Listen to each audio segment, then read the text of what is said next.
Hi guys, Chris Sobolev here with Dream Big and Make It Happen. And I've been a little remiss on this channel because I haven't really had a lot of stuff that really felt like I needed to address. However, I'm seeing a lot of you guys are having some trouble with certain personality types that are just trouble. They're just trouble. We're talking about like the narcissist, the psycho, the suppressive person, the wingnut, whatever you want to call them. But these are the people who just absolutely must take you out for whatever reason. Now, there's a few things that you need to know about this personality type. Number one is, yes, it exists, and it's way more prevalent than you think. It's way more prevalent than a lot of people think. And I remember one time, a long time ago, I had read some of the works of L. Ron Hubbard, especially on suppressive persons. And I was reading it, I was like, I knew it, I knew it, I knew it, I knew it.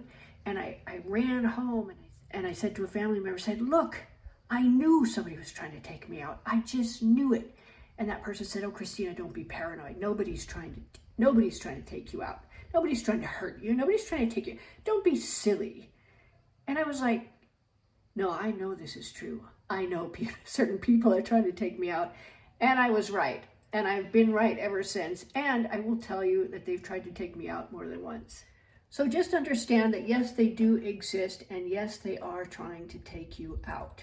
Now, this type of personality is drawn to influence, it's drawn to power, it's drawn to admiration, it's drawn to money, it's drawn to life, beautiful people. It's drawn to people that attract attention. And if you attract any kind of attention, you are going to get these people and you're going to have to deal with them. You can't close your eyes and pretend they don't exist. They do, and they will come after you. I can guarantee you that. What do these people want? Well, basically they want you dead. Sorry, but that's the truth. I've found out about it several times where I have had run-ins with these types of people, the complete insanity that you're dealing with, the complete reversal of any kind of facts and any kinds of logic, but they are really trying to take you out. They want you gone or dead. And that is something you have to take very, very seriously. Most recently, we had one on our lines that actually did physically attack us. So understand, these people are trying to take you out. Now, if you don't believe me, go get on YouTube or go to one of those true crime networks where they interview the people. You know, they show you the interview of this psychopath or that psychopath that took out their family, that took out this, that. There was one recently where she murdered her husband and then wrote a book on how to deal with the grief. It's like, what? That's what you're dealing with. Even when they're dealing with you in life, that's what you're dealing with. Bear in mind that if somebody's actually trying to destroy your life, destroy your relationships, destroy whatever you have and whatever you are, I don't think they're going to stop at trying to take you out physically. So you have to keep that in mind. Another thing is, if you think you're targeted by one of these people, you probably are. You find yourself sick, you find yourself stressed out, you find yourself in various situations where suddenly your best friend is cold to you, or suddenly people aren't talking to you at work and that kind of thing. That is a real red flag and a sign there's one in your vicinity. So I wanted to give you an example of one I had a run-in with. This is not a recent one. This is one that happened many, many years ago. I was working for a company and I had my little team I was managing, and we had the client in the same office with us. Now, the insurance manager, this was workers' comp, the insurance manager there, or the risk manager or whatever, at first he loved us because we did a great job. We were keeping the numbers where they should be. We were handling all the things that we needed to handle. We were reducing the accidents. We were doing loss control and everything else. I think we just did a little bit too good of a job.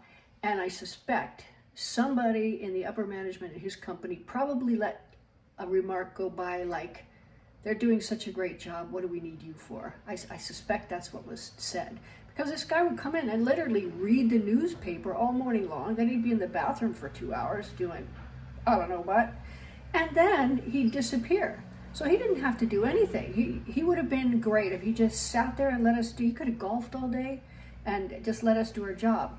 But I suspect somebody said, hey, what do we need you for?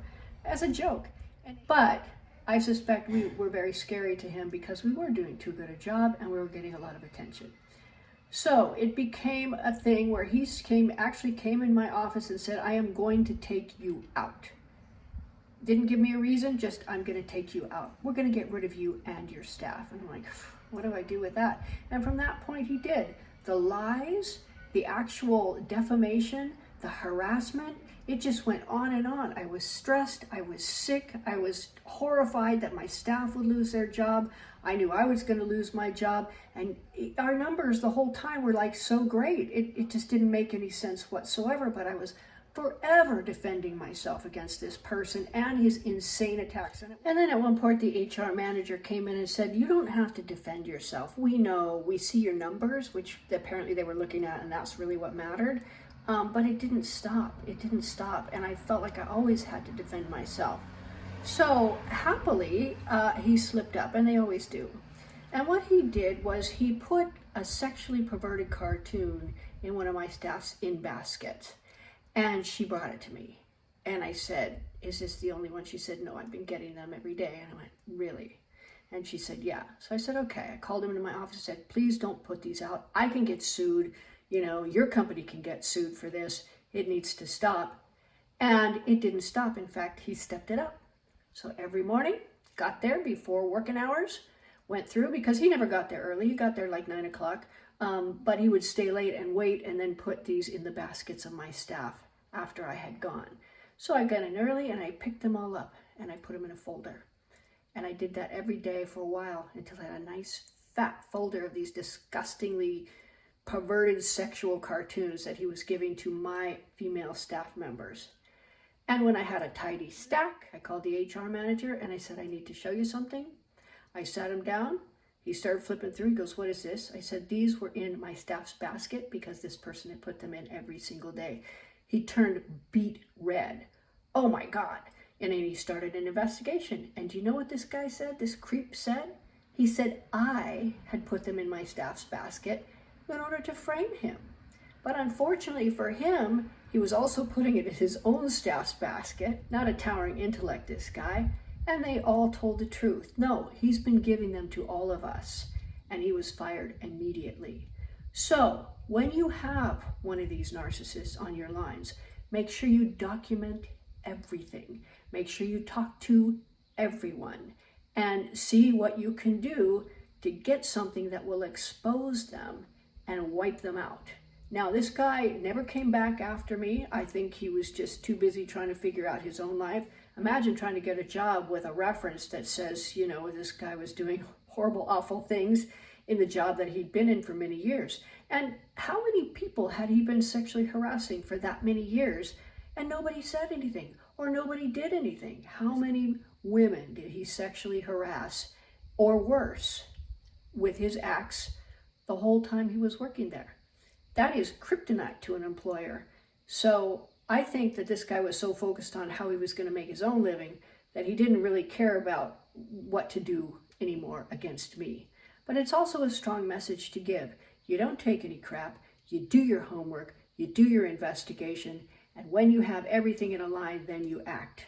So with that said, I want to wish you all good luck with your narcissist. I'm going to be doing a series on narcissists and sociopaths and psychopaths or whatever, because I'm actually really, I can't say I'm surprised, but I kind of am at the number of people that are suffering through this horrific experience as we speak, and the devastation that this wreaks on their lives and destroys their relationships. And I can go into example after example. This is just one example.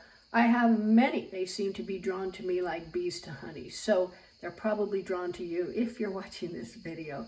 In any case, write in the comments, any sort of comments, any questions, anything that you have, and maybe I can help you with certain things. Let's see how this all pans out, but there will be more information, not only on narcissists and the negative nastiness, but also tips on how to handle life, how to handle relationships, how to handle businesses and things like that. And I think we're going to have a whole lot of fun with this channel. So stay tuned, you guys.